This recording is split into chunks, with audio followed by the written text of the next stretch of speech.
এদিকে রাজধানীর CNG filling স্টেশনগুলোতে এখনও অব্যাহত রয়েছে গ্যাস সংকট।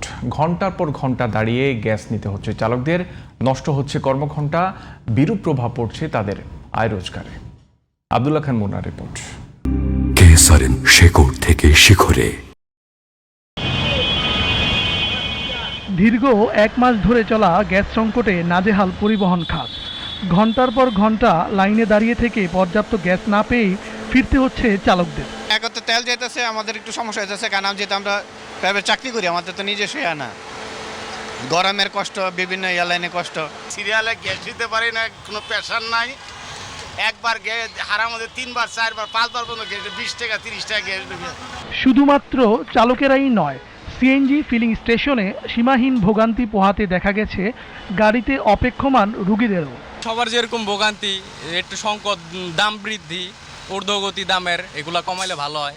মহেশখালীতে মার্কিন এক্সিলারেট এনার্জির এলএনজি টার্মিনাল থেকে শনিবার গ্যাস সরবরাহ শুরু হলেও এর সুফল এখন পর্যন্ত গ্রাহকদের কাছে প্রত্যাশা অনুযায়ী পৌঁছায়নি।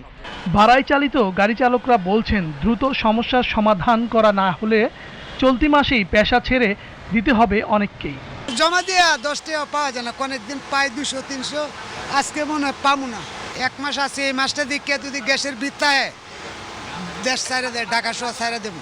শুধুমাত্র যানবাহনই নয়, বাসাবাড়ি থেকে শুরু করে শিল্প কারখানা সব জায়গাতেই গ্যাস সংকট চরমে পৌঁছেছে।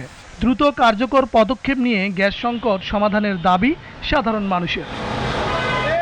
আব্দুল্লাহ খান মুন্না, জিটিভি নিউজ, ঢাকা।